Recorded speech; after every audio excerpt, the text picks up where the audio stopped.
Welcome to Medical Myths, Legends, and Fairytales. I'm your host, Dr. Alan Christianson. Look, you know that between the latest online fads and the crazy media headlines, it's easier than ever to get confused about your health. And you and I just want to feel better and live longer. We want to know what works. And we can't wait for further studies. We need to make decisions today based on the best evidence we've got. Well, that's exactly what this show is here for. So let's get to it.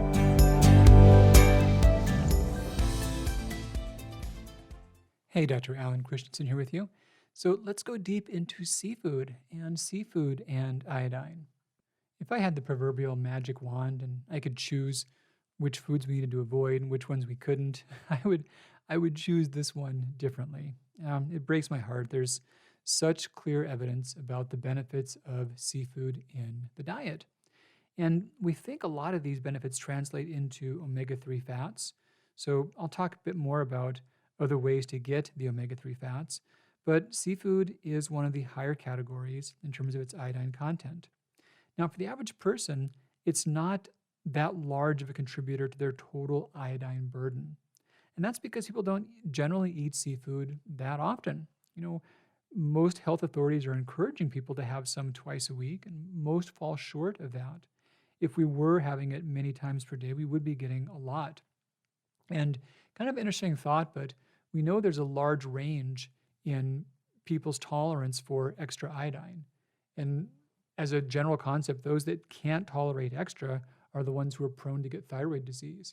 And we think seafood is relevant. So the thought is that there are genetic variations in our iodine tolerance, not our iodine requirements. The requirements, how little iodine we need is pretty similar across humans, but the amounts we can tolerate seems to differ. So our ancestors that were in more coastal areas likely had continual exposure to iodine, and often they had exposure to pretty high amounts of iodine over the course of a day. So they had mechanisms that helped them deal with that. They could more readily stop taking it up and stop making thyroid hormone and then get back online again pretty easily. On the other hand, the human ancestors that lived in more inland areas that were far away from the ocean, that had low iodine in the soils, they were always scavenging for every speck of iodine that got in their bloodstream. They had no real good way to manage excess because they never really had excess. So we think that some of those traits now are more random throughout the population, but those are the traits that correlate with vulnerability toward thyroid disease, is that lack of ability to deal with occasional major iodine excess.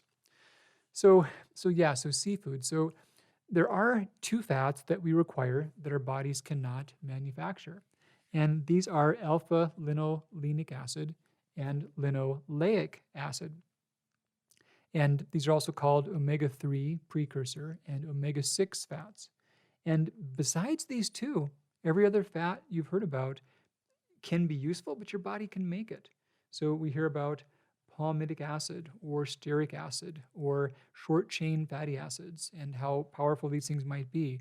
Perhaps, but our bodies make them. They're not, and the drawback is that to get them from the diet involves a pretty massive influx of calories. So it's almost like, an analogy I thought of is that our current house, one of the things that, a silly little thing that I love about it is this ice machine that it's got. So we've got this, the people that owned it before us, alcohol was a big part of their lives. And so they've got this industrial ice maker. We would have never purchased it or allocated space in the kitchen for such a thing.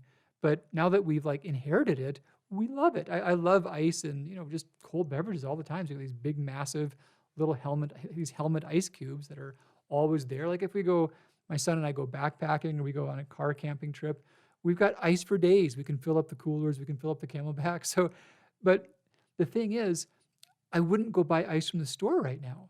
We have it. We can make it. So when we go shopping, they'll often say, do you need any stamps or ice today? I'm like, nope, I sure don't. I don't really mail anything, and we've got our own ice machine.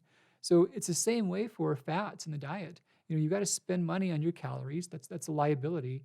And you've got to obtain your important nutrients. That's an asset.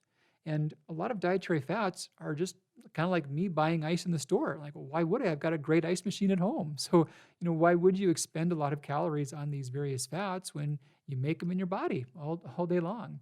But the two that we can't make, the omega 6, the omega 3, they are important. And of those, omega 3 gets a lot of valid attention for its benefits. And it seems that dietary omega 3 clearly lowers risks for cardiovascular disease. Supplemental omega 3 often helps. That data is not as concrete, not as consistent, but dietary omega 3 fats are important. And we get alpha linolenic acid. That's the only fat that we can't make. From there, we can make EPA and DHA. That's eicosapentaenoic and docosahexaenoic, in case you're curious. So fish oil is EPA and DHA, and that's what we find in fish and seafood. So they don't have the essential fat, but they are what we make the essential fat into. Now, there's a lot of vegetable foods that have abundant amounts of alpha linolenic acid, flax being the highest of those, but some good contenders being we'll get a fair amount from chia seed, from hemp seed, from walnut, a decent amount from canola. So we can and the amounts of alpha linolenic are much, much higher than the amounts of EPA and DHA. So the question is, how well can you convert? This is kind of a funny paradox. There's an enzyme called delta 5 desaturase, and its job is to desaturate fatty acids. So you make some fats into others. Now, if your overall fat intake is lower, delta 5 desaturase, it's got plenty of it. It's open for business. It can do all kinds of stuff. If your fat intake is higher, delta 5 desaturase is so busy, it may not be as able to get around to those essential fats. It may not be able to make them as readily. And the thought, too, is that if there's a lot of fats coming in, there's probably some essential ones somewhere in the mix. But the funny paradox is that the higher your diet is in fat, the more you need to get EPA and DHA, the less likely you can make those out of ALA from vegetables. So if you're on a lower fat diet and you've got some flax oil, some flax seeds, some chia seeds, you can do pretty well on EPA and DHA. If you're on a high fat diet, you might not convert those vegetable fats as well. And I say this because those who are actively trying to improve their thyroid function, they want to go low in iodine, and that'll mean they're going to be lower on seafood. So please do include vegetable omega fats. And also, I encourage being on a lower fat diet overall, just so you can do a good job converting those. With seafood, let's talk about some brass tacks. So the amounts of iodine in seafood can vary tremendously. I've read a lot of assays, and I've read many analysis that show just the variation amongst products. And it can be all over. Fish can be 20 to 600 micrograms per serving. The same fish, just different seasons, different catches, and some are more variable than others. Cod, haddock, lobster, oysters. I hate to say that because I love oysters for so many nutritional reasons. Clams, same story. Ocean fish. Now, as a generalization, fish from the oceans is where we're going to see iodine. So the cool thing is that a nice way to still be able to get fish and have less iodine is to focus on freshwater fish. So pretty much all your versions of freshwater fish are going to have rather negligible amounts. So things like walleye, like northern, like trout, like lake trout and river trout. To be really precise, coho salmon, if you can find that, that's often lower.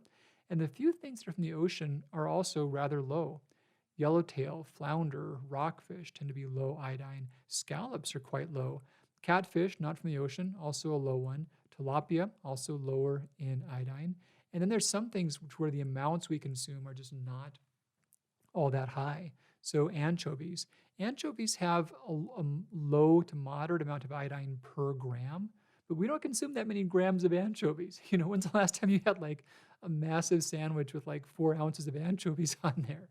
Forget about it, right? So they can be fine in the context of cooking.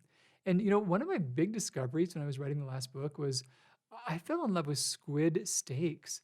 They are so dang good. Squid, also known as calamari, most people's experience is that you get the fried squid at Olive Garden, or you've had that before, or you wouldn't want to admit it. And it's fried. It's not a good food. It's kind of chewy. It's anything's fried can be good, and you put enough dip and seasoning on it, you can sneak it down. But it's kind of not a great texture, But squid steaks, now that I'm turned on to these, I look around, I find them pretty easily. Most grocery stores, Whole Foods, Sprouts, but regular grocery stores too, and they're cost effective. I usually see them between $7 to $9 per pound, which is pretty good for seafood, and they're also quite sustainable. I've read up on this on the Monterey Bay Aquarium's website. They talk a lot about the sustainability of fish and different categories for different types of fish, and the assays that I've seen, they're calling squid from nearly all sources a green light fish. It's highly sustainable. And the steaks, so you can get them fresh or you can get them frozen. They're fine either way.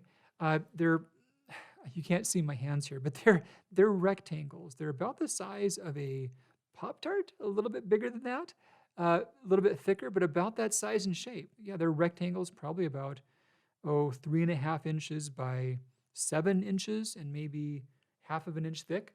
So you want to get them nice and thawed, and then you want them really well dried. We've got a couple of older kitchen towels that we use for things like this. We'll just dry them really well and, press them a little bit so they're well dry.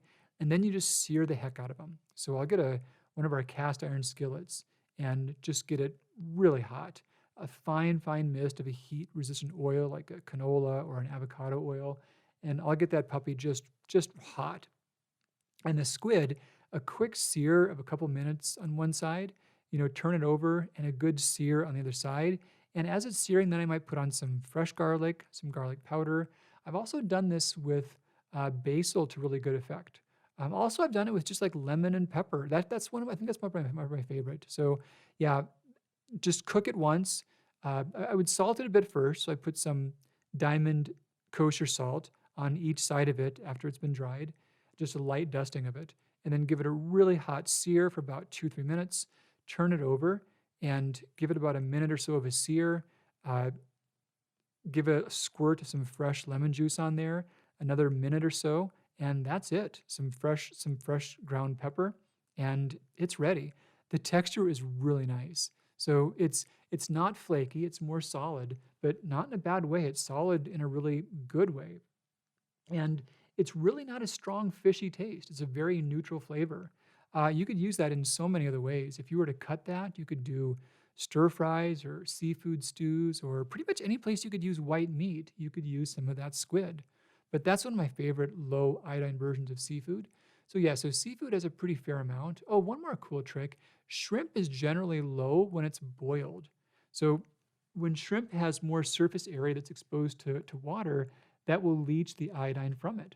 So if you take shrimp and you cut that up a fair amount and you're boiling it before serving it, that'll take it down greatly. Now, the wannabe chef inside of me would say that you're going to lose some flavor, and you are, but oh well. You'd rather have a good meal and a healthy thyroid than have to pick and choose between the two of those. So yeah, enjoy your low iodine versions of seafood. Give the squid steaks a chance if you haven't already, and do some good vegetable omega-3. Add a teaspoon or so of flaxseed oil to your shakes, or a tablespoon or two of ground flaxseed. Have chia seeds regularly, and keep overall fat low, and you will be in good shape. All right, Dr. C with you, and I'll see you again really soon. Take great care. Bye-bye.